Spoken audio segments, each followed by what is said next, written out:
6 months had passed since the successful mission on Keldris 7. Kang Day stood in the same weapons engineering lab where his journey had begun, but everything had changed. The room was now filled with students from 20 different species, all practicing with compound bows, crossbows, and slings. What had started as one human's midterm project had become a military revolution. Lieutenant Kang Day now wore the uniform of the Coalition Special Warfare Division. The promotion had come quickly after the Keldris 7 mission report reached the highest levels of military command. The intelligence data captured from that outpost had led to successful operations across 6 different star systems. Every mission followed the same pattern: silent infiltration using primitive weapons, zero energy signatures, complete tactical surprise. The Kaldreth Dominion had been forced to completely rethink their defensive strategies. For decades, they had built their security around detecting energy weapons and advanced technology. Now they faced an enemy that attacked with arrows and throwing spears, weapons their sensors couldn't see until it was too late. Their military analysts were still trying to understand how the most advanced coalition in the galaxy had gained advantage through obsolete technology. Kang Day walked through the training facility, watching Instructor Vexil teach a group of insectoid students how to properly draw a compound bow. The Thraxian had become one of the most enthusiastic supporters of primitive weapons training. His damaged drone from that first demonstration still sat in a display case on the wall, a permanent reminder of the day everything changed. "Your form is improving," Kang Day told one of the students, a young recruit whose name translated to something unpronounceable in human speech. "Remember to keep your elbow high and release smoothly. The bow does most of the work." The student nodded gratefully and continued practicing. Kang Day moved on, checking on other training sessions throughout the facility. In one room, Tolomon taught advanced sling techniques to a class of 30 students. The Sorix had become the first non-human master instructor of primitive weapons, and his enthusiasm was infectious.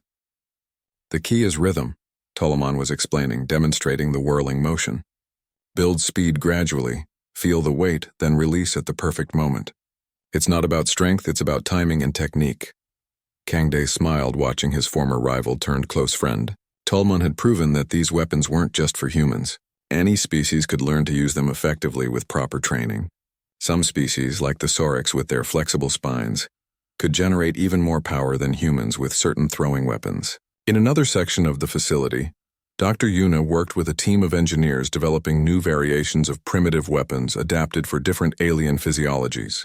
A species with 4 arms could use specialized bows that normal humans couldn't even hold. Flying species were being trained with aerial deployment systems for war darts. Every species brought unique advantages to primitive weapons use. Hana found Kang Day in the observation deck overlooking the main training floor.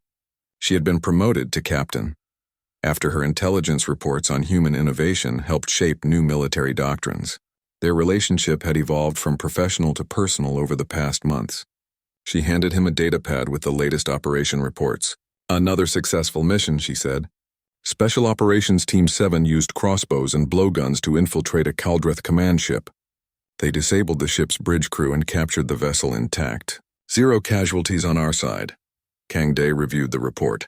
These successes kept coming, mission after mission.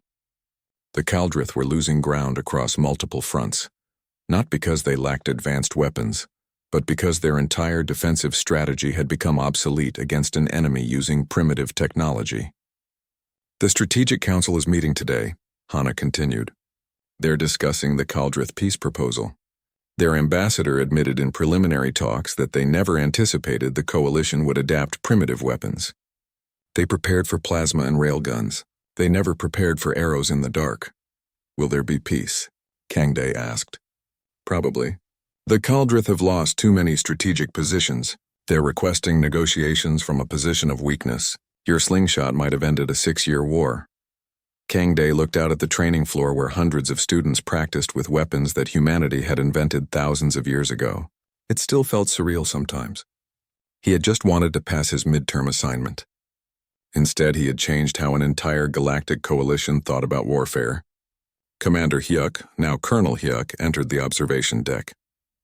The scarred veteran commanded the 1st Silent Strike Regiment, an elite unit that used exclusively unpowered weapons for covert operations. His unit had the highest success rate and lowest casualty count of any special operations force in the coalition military. "The council wants you at the academy," Hayek said. "They're bringing in a new class of cadets. Admiral Cross specifically requested that you give the opening lecture on weapons engineering." That's how Kang Day found himself back in the same classroom where his journey had begun. But instead of 40 students, there were now 200, representing 30 different species. The room had been expanded to accommodate the increased interest in weapons engineering. Every seat was filled with young cadets eager to learn. Instructor Vexil stood at the front, his 4 eyes scanning the assembled students.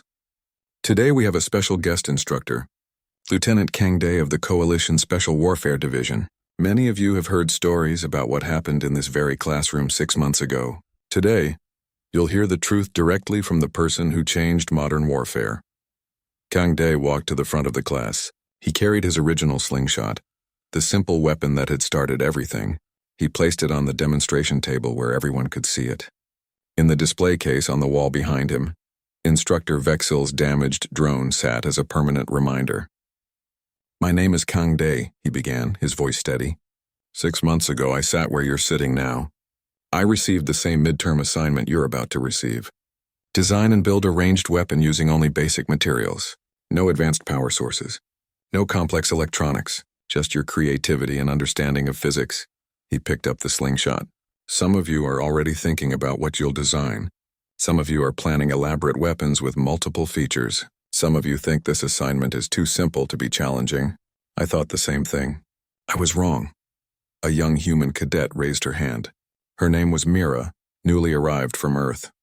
"Lieutenant Kang, I heard you hit the instructor's drone with a slingshot. Is that true?" "Yes," Kang Day confirmed.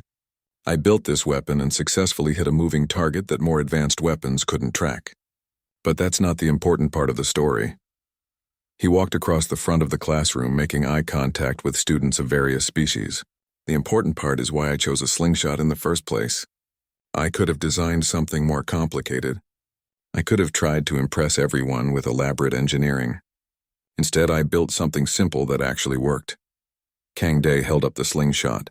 "Humans invented this over 3,000 years ago. It survived that long because it works. It's efficient, reliable, and effective. When I built this, other students laughed. They thought primitive meant inferior. They were wrong." He set the slingshot down and gestured to the display case. That drone was protected by military-grade shielding designed to stop plasma bolts and hypersonic projectiles. My simple slingshot destroyed it because the designers never considered that someone would attack with a weapon moving at subsonic speeds. They prepared for advanced threats and ignored basic ones. The students listened intently now. This wasn't just a story about passing a class.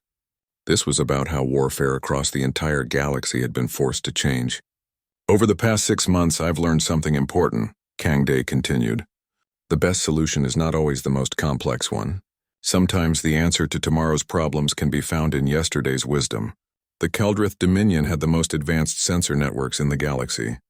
They could detect any energy weapon from kilometers away, but they couldn't detect arrows, couldn't detect thrown spears, couldn't detect weapons that their sophisticated systems weren't programmed to recognize." He looked at the assembled students, seeing their various species represented. "You come from different worlds with different technologies. Some of your civilizations developed plasma weapons before humans even discovered fire. But I want you to understand something fundamental. Advanced doesn't always mean better. Complex doesn't always mean effective. Sometimes the simplest tool in skilled hands can achieve what the most sophisticated weapon cannot." Another student raised a tentacle. "But doesn't this mean we should abandon advanced technology? Should we all just use primitive weapons?" "No," Kang Day said firmly. "It means we should use the right tool for each situation. Plasma rifles are excellent for many combat scenarios. Railguns have their place. Energy weapons are powerful and effective, but they're not always the best choice. Now coalition forces carry both modern weapons and primitive weapons. We've learned to adapt our tactics to whatever the situation require." He demonstration convinced enough admirals to approve a field test. Now 2 weeks later, Kang Day found himself on a transport ship heading toward the forest moon of Keldrith 7. He sat with Commander Hugh and a 12-person special operations team that included Talmon and 3 other volunteers from the academy. None of them carried plasma rifles or energy weapons. Instead, they had bows, crossbows, slings, and war darts. "Tell me again why we're doing this," Lieutenant June said nervously. The human soldier had 15 years of combat experience, all with conventional weapons. Now he was heading into enemy territory with what he considered ancient tools. Commander Hayuk checked his compound bow for the 10th time since boarding the ship, because conventional weapons failed twice already. The Keldrith sensor station on Keldrith 7 can detect any energy weapon within 5 kilometers. Their automated defenses destroyed 2 assault teams before they got within 1,000 meters. Every soldier who carried a plasma rifle or energy blade lit up their detection grid. But arrows? Lieutenant June looked doubtful. "Arrows don't produce energy signatures," Kang Day explained patiently. He'd had this conversation many times over the past 2 weeks. The Keldrith sensors are sophisticated, but they're programmed to detect modern weapons. To their systems will look like wildlife or environmental noise. At least that's the theory. "I hate theories that I have to test with my life," June muttered, but he checked his crossbow anyway, making sure the mechanism was properly maintained. The transport landed 10 kilometers from the target. The team would hike through dense alien forest to avoid detection. As they gathered their equipment, Kang Day felt the weight of responsibility settle heavily on his shoulders.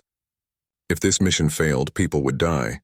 If it succeeded, humanity's ancient weapons might become standard issue across the coalition military. The forest of Keldrith 7 was unlike anything on Earth. The trees grew in spirals, their bark glowing faintly with bioluminescence. Strange creatures moved through the canopy, their calls echoing through the twilight. The team moved in formation, Commander Hyuk leading with Kang Day close behind. They hiked for 6 hours before encountering their first test. A Keldrith patrol drone appeared above the tree line, its sensors sweeping the area. Everyone froze. This was the critical moment. If the drone detected them, the entire mission would be compromised. The drone passed overhead, its sensors washing over the team. Kang Day held his breath. The drone continued its patrol pattern without slowing or changing course. It hadn't detected them. The theory was working. "That's one question answered," Commander Hayuk whispered. "Now let's see if we can kill one quietly." They continued forward and encountered another patrol drone an hour later. This time Kang Day raised his crossbow. The drone hovered about 80 meters away, its back to their position. He aimed carefully, accounting for distance and the slight breeze moving through the forest. He squeezed the trigger mechanism. The bolt flew silently through the air and struck the drone's central processing unit. Sparks erupted briefly before the machine fell from the sky without transmitting any alert. The entire team stared at the fallen drone, then at Kang Day. "You made that look easy," Lieutenant June said with newfound respect. "I've been practicing," Kang Day replied, reloading his crossbow. "Let's keep moving." They reached the outpost perimeter at nightfall on the second day. The Keldrith had built their sensor station inside a fortified compound with walls 3 meters high, guard towers at each corner, and patrol patterns covering every approach. Intelligence reports indicated 30 soldiers inside, plus automated defenses and combat mechs. Commander Hayuk gathered the team for final briefing. "We go in silent. No alerts, no alarms. Kang Day and Tallman take out the external sensors. Lieutenant June and his team handle the wall guards. Once we're inside, we move fast and quiet. Our target is the command center. We need their data intact." Kang Day loaded his sling with specially designed projectiles. These weren't simple ball bearings, but shaped rounds designed to shatter sensor arrays without creating large explosions. He moved along the perimeter, identifying each external sensor, calculating angles and distances. The first sensor shattered under his projectile, then the second, then the third. Each impact was precise, destroying the equipment without triggering alerts. The Keldrith security system registered the failures as technical malfunctions, not attacks. Meanwhile, Tallman moved to the guard towers. He had become remarkably skilled with the Atlatl over the past weeks. The weapon suited his physiology perfectly. He loaded a dart, took aim at a Keldrith guard 70 meters away, and threw. The dart flew with incredible force and accuracy, striking the guard before he could raise an alarm. The second guard died the same way. Then the third. Each kill was silent, each body falling without alerting others. The team reached the compound wall without raising any alarms. Getting over the wall presented a new challenge, but they used simple climbing equipment that produced no energy signature. Once inside, they moved through shadows using their primitive weapons to eliminate patrols. Crossbow bolts took down guards at medium range. Thrown war darts handled closer targets. Everything was silent. Everything was efficient. They reached the main building housing the command center. Here, things got more complicated. Kaldreth soldiers moved through corridors in organized patterns. The team couldn't just fight their way through without raising alarms. Kang Day had prepared for this. Dr. Yuna had developed fast-acting sedatives that could be delivered through blowgun darts. The darts were small, silent, and left no visible mark. Kang Day and 2 other team members moved ahead, using blowguns to disable guards systematically. Each Kaldreth soldier collapsed quietly, their nervous systems shutting down before they could call for help. The team penetrated deeper into the facility. They encountered a combat mech guarding a critical junction. The machine stood 3 meters tall, heavily armored with multiple weapon systems. Previous assault teams had lost soldiers to these mechs. Conventional weapons could barely damage their armor. Commander Hayuk signaled for everyone to take cover. He looked at Kang Day and nodded. They had practiced this scenario during training. Kang Day pulled out a bola, a traditional throwing weapon consisting of weights connected by cords. He whirled it overhead, building momentum, then released. The bola wrapped around the mech's legs, the weights tangling in its joint mechanisms. The machine stumbled and tried to free itself. While it was distracted, Tolman threw war darts at its cooling vents, the specialized projectiles penetrating gaps in the armor and destroying internal components. The mech collapsed without firing a shot. The team moved past its disabled form and continued toward the command center. They were close now, just 1 corridor away from their objective. Then everything went wrong. A door opened unexpectedly and a Kaldreth officer stepped out, finding himself face to face with the infiltration team. For one frozen moment, nobody moved. Then the officer reached for his communication device. Lieutenant June fired his crossbow instinctively. The bolt struck the officer's hand, pinning it to the wall before he could activate the alert. 2 other team members rushed forward, subduing the Kaldreth before he could shout for help. But the damage was done. Someone had seen them. "Move fast," Commander Hayek ordered. "We're compromised." They breached the command center door to find the Kaldreth commander waiting. He stood at the main console, his hand over a control panel. On the monitors behind him, Kang Day could see that he'd been watching their infiltration through internal cameras. "Impressive," the Kaldreth commander said in translated speech. "I've been observing your approach. Primitive weapons, clever. Our sensors never detected you because we weren't looking for such old technology."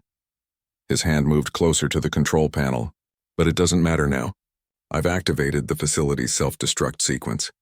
In 4 minutes, this entire compound will explode with enough force to kill everyone within 500 meters. That includes your coalition staging forces waiting outside the perimeter." "Shut it down," Commander Hayek demanded, raising his bow. "I don't think so. Our security protocols require my biometric scan and authorization code to cancel the countdown. If you kill me, everyone dies. If you try to force me, everyone dies. Your only option is to retreat and hope you can get far enough away in time." 3 minutes and 40 seconds remained.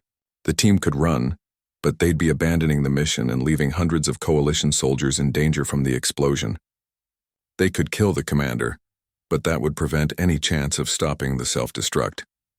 Kang Day looked at the reinforced command center door. It was 40 centimeters of durasteel, designed to withstand military-grade explosives. The locking mechanism was electronic, sealed tight, and there was no time to hack it.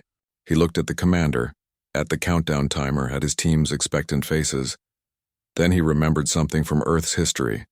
Sometimes the simplest solution was the best solution. He pulled out his staff sling and a specially designed projectile that Dr. Yuna had created for penetrating armored targets. The projectile was a shaped cone filled with thermite compound, a mixture that burned at temperatures hot enough to melt through almost anything. "Everyone get back," Kang Day ordered. Research Division 7 occupied an isolated wing of the academy that most students never saw. Kang Day walked through security checkpoints that scanned him 3 different ways before allowing him to enter. Inside, he found a massive laboratory filled with equipment he'd only read about. Dr. Yuna waited for him at a central workstation, reviewing holographic displays of various weapon designs. "Welcome to your new workspace," she said, gesturing around the room. "Everything in here is at your disposal.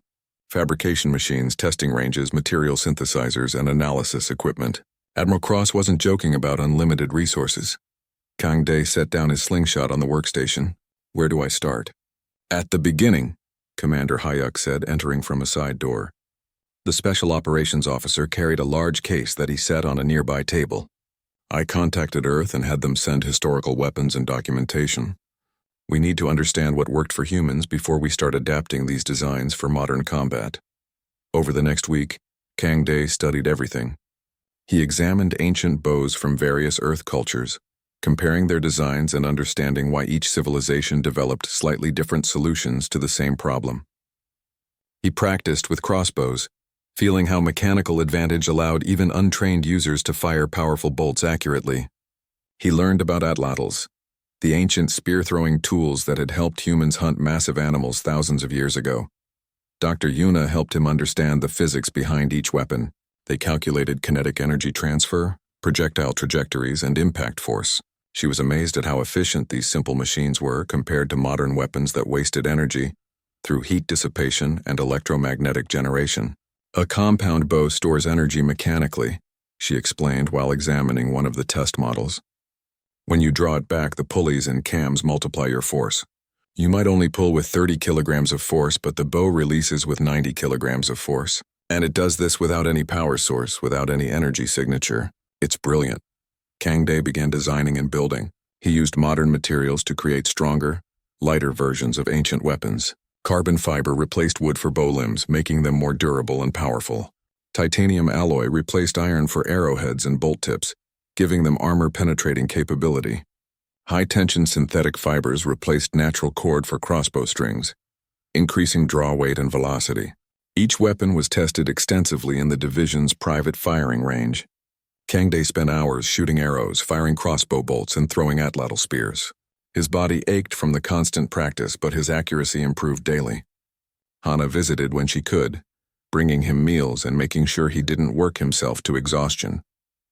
"You're pushing too hard," she said one evening, finding him still at the range past midnight. "You need to rest."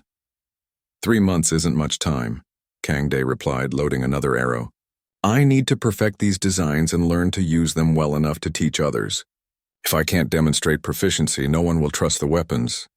Hana watched him shoot for a moment before speaking again. "I should tell you something. I'm not just a communications officer. I work for Coalition Intelligence. My real job is analyzing how different species approach problems and develop solutions. I've been studying human innovation patterns for 2 years. Kang Dae lowered his bow and turned to face her. "Why tell me this now?" "Because my reports are part of the reason Admiral Cross approved this project so quickly. I've been documenting human problem-solving approaches. We look at challenges differently than other species, where they see technological gaps to bridge with more advanced technology. Humans look for creative solutions using whatever is available. Your slingshot was a perfect example. So you've been watching me this whole time?" "Yes, but it became more than just observation." Hana stepped closer. "I started caring about you not just as a subject in my reports. I wanted you to know the truth before this project goes any further." Kang Dae considered this information. He should feel manipulated, but instead he felt understood. "What did your reports say about me?" "That you represent the best of human adaptability. That you think in ways that could help the Coalition win this war. And that you're completely unaware of how remarkable you are." She smiled. That last part wasn't in the official reports. Before Kang Dae could respond, an alarm sounded throughout the research facility. Dr. Yuna's voice came through the communication system, urgent and stressed.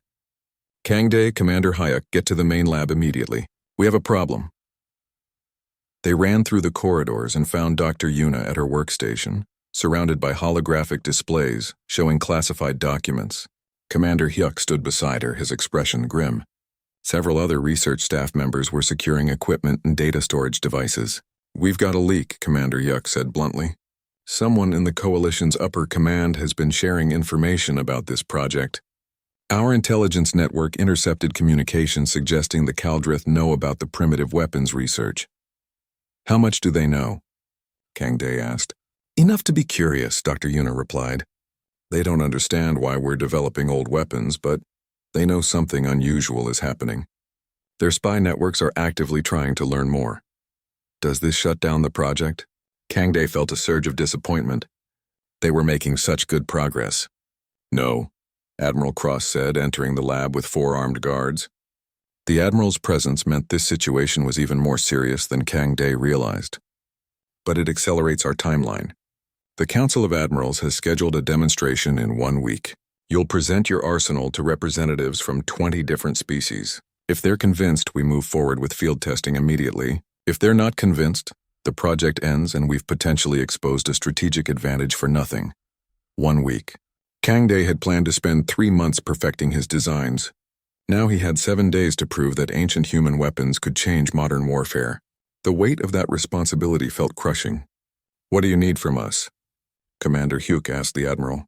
"I need Cadet Kang Day to create a demonstration that will make 20 skeptical admirals believe that bows and slings can defeat plasma cannons and energy shields. I need proof that this isn't just an interesting theory, but a practical battlefield solution." Admiral Cross turned his attention directly to Kang Day.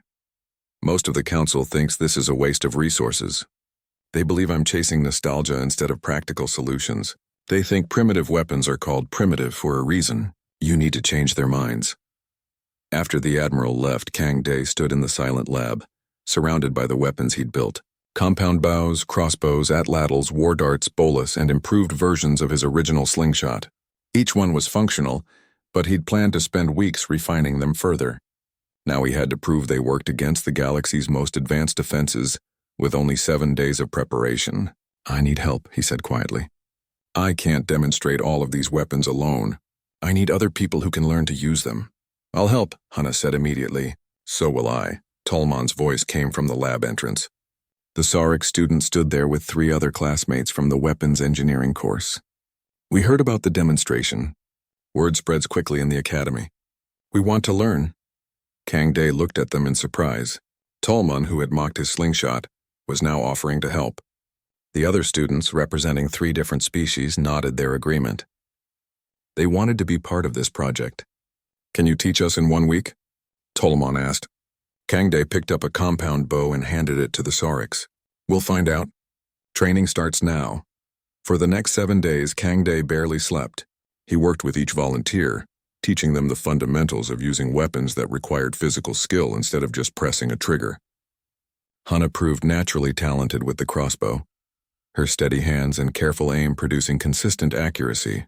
Tolomon struggled at first with the bow, his reptilian physiology making it difficult to draw smoothly. But he excelled with the atlatl, his whip-like arm motion generating tremendous throwing power. Dr. Yuna prepared the technical presentation, compiling data on energy signatures, cost comparisons, and effectiveness analysis. Commander Hyuk set up the demonstration course, creating scenarios that would showcase each weapon's advantages. He built targets with modern shield generators and armor plating to prove that the primitive weapons could penetrate defenses designed to stop advanced technology. On the morning of the demonstration, Kang Day stood before the Council of Admirals representing 20 species. Some looked curious, others looked skeptical, and a few looked openly hostile to the idea of wasting time on ancient weapons. He took a deep breath and picked up his bow. "Let me show you what humans learned 10,000 years ago." The morning light filtered through the massive observation windows of the Galactic Military Academy, casting long shadows across the weapons engineering lab. Kang Day stood at his workstation, surrounded by students who looked nothing like him.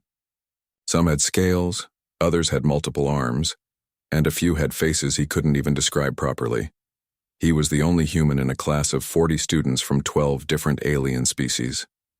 Instructor Vexel entered the room, his 6 arms moving independently as he carried various materials. The Thraxian was known throughout the academy as the hardest instructor, someone who never gave praise and rarely gave passing grades.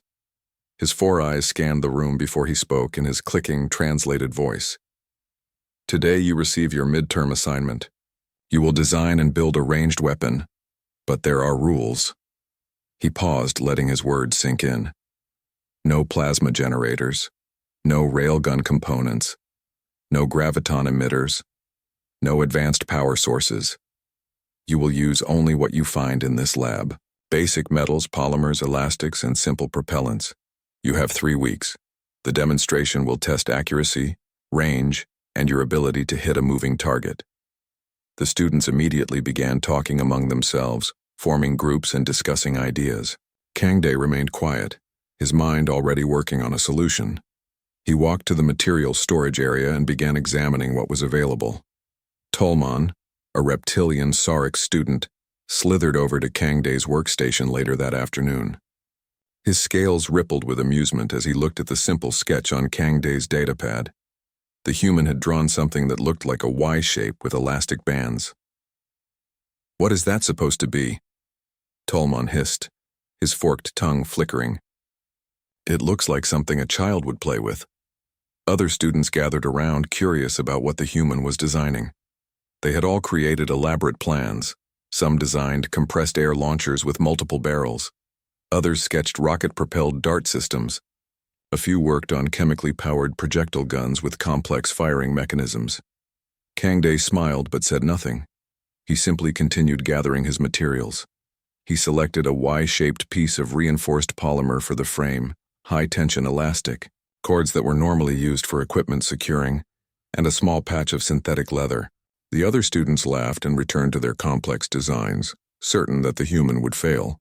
Over the next 3 days, while other students spent hours in the fabrication machines creating intricate parts, Kang Day worked with his hands.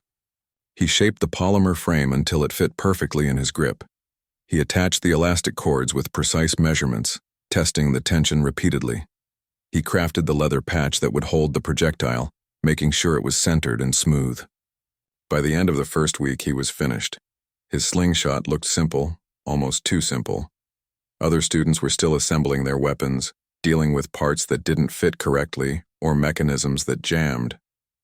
Kang Day spent the remaining time practicing. He found an empty cargo bay during the late-night hours when most students were sleeping. He set up targets at various distances and practiced shooting steel ball bearings. At first, his shots were inconsistent, but night after night, his accuracy improved. He remembered the summers he spent in the Korean countryside with his grandfather, learning to hunt small animals with a traditional slingshot. The old man had taught him about breathing, about feeling the tension in the elastic, about leading a moving target. Hana, a human woman who worked in the academy's communications office, sometimes brought him coffee during these late practice sessions. She would sit quietly and watch him shoot, never disturbing his concentration. After he finished, they would talk about Earth, about home, about how strange it felt to be surrounded by aliens all the time. "Why a slingshot?" she asked one night. "You could have built something more impressive."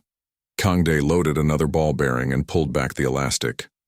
"Impressive doesn't mean effective. My grandfather used to say that the best tool is the one that never breaks and always works. Complex things have many ways to fail. Simple things just work." The 3 weeks passed quickly. The demonstration day arrived with clear weather and nervous students. The entire class gathered at the Academy's firing range, a large open area with various target configurations. Instructor Vexel stood at the control panel, his multiple arms working the systems that would track each student's performance. "You will each shoot at the stationary targets first," Vexel announced. "Then you will track and hit moving targets. Finally, you will face the real test. My personal surveillance drone will patrol the range in an unpredictable pattern. You have 30 seconds to track it and hit it. This drone has military-grade shielding and evasive programming. It will not be easy." The demonstrations began. The first student, a large insectoid creature, fired his compressed air launcher. It hit the stationary targets well but lacked range. When the moving targets appeared, his shots were too slow. The drone test was a complete failure. His weapon couldn't track fast enough. Student after student faced similar problems. The rocket dart systems were powerful but couldn't adjust trajectory mid-flight. The chemical propellant guns had good range but several jammed after a few shots. Tolman's elaborate dart gun worked perfectly on stationary targets but overheated during the moving target test, failing completely. By the time Kang Day's turn came, more than half the class had failed the drone test. He walked to the firing line carrying his simple slingshot. The other students whispered and laughed. Some made jokes about primitive humans. Even some of the instructors watching from the observation deck seemed skeptical. Kang Day ignored them all. He loaded a steel ball bearing into the leather patch and raised the slingshot. The stationary targets were easy.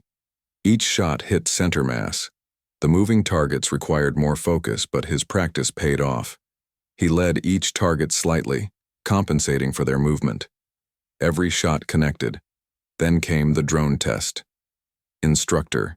Vexel activated his personal surveillance drone, a sleek machine about the size of a human head, covered in sensors and protected by energy shielding. It launched into the air and began moving in random patterns.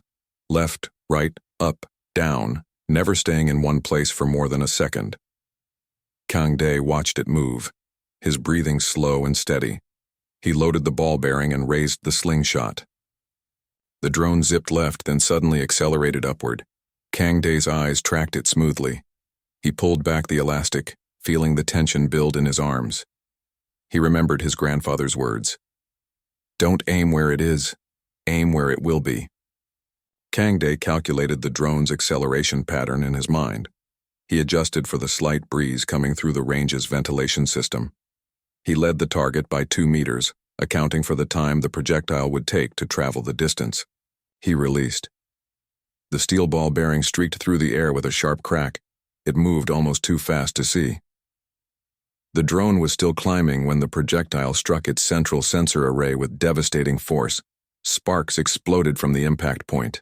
The drone spun wildly, its programming failing, and crashed into the safety netting at the edge of the range. Complete silence fell over the firing range. No one spoke. No one moved. They all stared at the smoking remains of the instructor's drone, then at the human standing calmly with his primitive slingshot. Instructor Vexil walked slowly to retrieve his destroyed drone. His 4 eyes examined the impact point where the ball bearing had punched completely through military-grade shielding. He turned the broken machine over in his hands, then looked at Kang Dae with an expression the human couldn't quite read. Explain your weapon, Vexil said quietly. Kang Dae held his slingshot steady as Instructor Vexil waited for an explanation.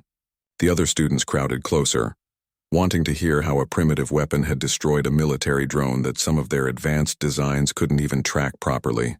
The silence in the firing range felt heavy, expectant. It's called a slingshot, Kang Dae began, his voice calm. Humans invented it over 3,000 years ago. The design is simple.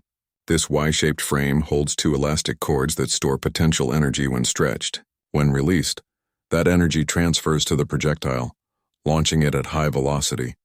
He demonstrated by pulling back the empty slingshot, showing how the elastic stretched.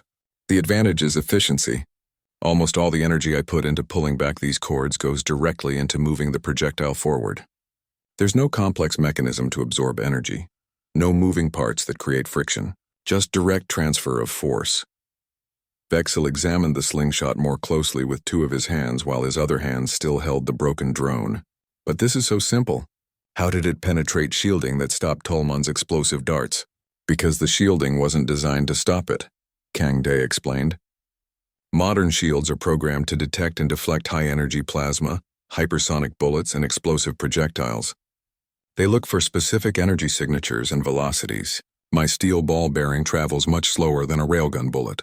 It produces no energy signature, no heat bloom, no electromagnetic pulse. The shield sensors never registered it as a threat until it was too late. A murmur went through the crowd of students. Several of them were already recalculating their understanding of weapons design. If simple weapons could bypass advanced defenses, what did that mean for modern warfare? Vexil set down his broken drone. And the accuracy? You hit a target moving in evasive patterns. That requires sophisticated tracking systems. Kang Dae tapped his temple. I use this. Human eyes evolved for persistence hunting. We tracked prey across long distances by predicting movement patterns. I watched your drone's behavior and calculated where it would be. The weapon doesn't need sophisticated systems if the user has skill. The instructor's 4 eyes blinked in sequence, a sign of deep thought in Thraxian body language. You will wait here, he said finally. Do not leave the range. Vexil walked away quickly, speaking into a communication device. The students surrounded Kang Dae, asking questions in a dozen different languages, their translators overlapping in a confusing mess of sound. Tolmon pushed through the crowd, his earlier mockery replaced with genuine curiosity.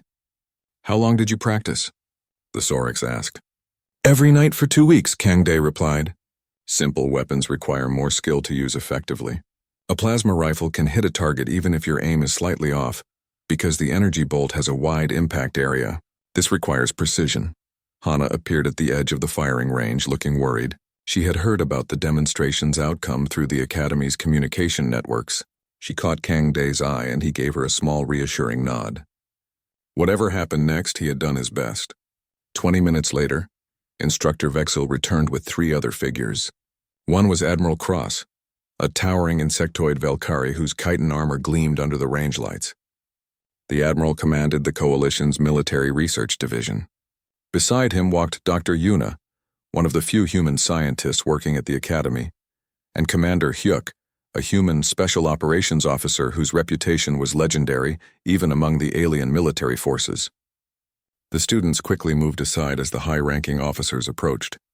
Kang Dae straightened, suddenly aware that his midterm demonstration had attracted very serious attention. Admiral Cross's mandibles clicked together as he examined the broken drone and the simple slingshot. "Show me again," the Admiral said. "I want to see it work." Instructor Vexel activated another drone, this one moving even faster than the first. Kang Dae loaded his slingshot and tracked the target. His hands were steadier now despite the pressure. He had already proven the weapon worked. This was just confirmation. He pulled back, led the target, and released. The steel ball bearing struck the second drone perfectly, disabling it mid-flight. Admiral Cross made a chittering sound that the translator interpreted as impressed satisfaction. No energy signature. Our most advanced sensors detected nothing until impact. "Do you understand what this means?" Kang Dae nodded slowly. "It means you can't see the attack coming if you're relying on modern detection systems." "Exactly." The Admiral turned to face the assembled students and instructors. "The Coalition has been fighting the Kaldreth Dominion for 6 years. They have sophisticated sensor networks that detect every plasma weapon, every railgun, every explosive device from kilometers away. Their automated defenses respond before our soldiers can even get close. We've lost thousands of troops trying to approach their installations." Dr. Yuna stepped forward, her datapad displaying energy readings from the slingshot demonstration. "We've been so focused on advancing our weapons technology that we forgot a basic principle. Sometimes the solution isn't more advanced. Sometimes it's different. The Kaldreth defensive systems have a weakness. They weren't programmed to stop primitive weapons because no one thought primitive weapons could be effective." Commander Hyuk picked up the slingshot, testing its weight and balance. The scarred veteran handled it with respect despite its simplicity. "I lost half my unit last month trying to infiltrate a Kaldreth sensor station. Every weapon we carried lit up their detection grid like fireworks. We were dead before we got within a kilometer." He looked at Kang Dae directly. "Could you make more of these? Different types?" "Yes," Kang Dae said. "Humans developed hundreds of projectile weapons before we invented guns and energy weapons. Bows, crossbows, atlatls, slings, throwing spears. All of them silent. All of them effective. And none of them produce energy signatures." Admiral Cross's mandibles clicked rapidly, a sign of excitement. "I'm giving you an assignment, Cadet Kang Dae. You will report to Research Division 7 starting tomorrow. Your task is to develop a complete arsenal of these primitive weapons, adapted for modern military use. You will have access to our best materials, our fabrication facilities, and any resources you need." "How long do I have?" Kang Dae asked. 3 months. In 3 months, we're planning a major operation against a Kaldreth command station. If your weapons can help us succeed where advanced technology failed, you'll change warfare across the entire galaxy." The Admiral paused. "But if this is just luck, if these weapons can't be reliably used in actual combat, then we've wasted valuable time and resources. Can you do this?" Kang Dae thought about his grandfather, about those summers learning to hunt with simple tools. He thought about humanity's history of surviving on a dangerous planet by being clever instead of strong. He looked at the broken drones and his simple slingshot that had caused so much disruption. "Yes, sir, I can do this." Admiral Cross nodded. "Then you start tomorrow. This project is classified. You'll tell no one outside your research team what you're working on. Dismissed." The officers left as quickly as they'd arrived. The students slowly dispersed, still talking excitedly about what they'd witnessed. Instructor Vexel approached Kang Dae one final time. "I've been teaching weapons engineering for 15 years, the Thraxian said quietly. I've seen thousands of designs, from the brilliant to the foolish. Yours is the first that made me question everything I thought I knew about modern warfare." He extended one of his hands in the human gesture of respect he'd learned. "Whatever happens next, you've already succeeded in the most important way. You've made us think differently." Kang Day shook the offered hand. As he left the firing range, he found Hana waiting for him outside. She'd been watching from the observation deck and had seen everything. "So you're going to change galactic warfare with a slingshot?" she asked, a smile playing at her lips. "Not just a slingshot," Kang Day replied. "I'm going to show them what humans learned 10,000 years ago. That you don't need the most advanced weapon. You just need the right weapon for the situation." They walked together through the academy corridors, past alien students and instructors, past walls decorated with displays of advanced plasma rifles and graviton cannons. Kang Day carried his simple slingshot in his hand, a primitive tool that had just changed everything. Tomorrow, the real work would begin. Tomorrow, he would have to prove that humanity's oldest weapons could still be its most effective. But tonight he allowed himself to feel proud. He had taken a device that was older than recorded history and shown an entire galaxy that sometimes the old ways were still the best ways. The future of warfare was about to look a lot like the past.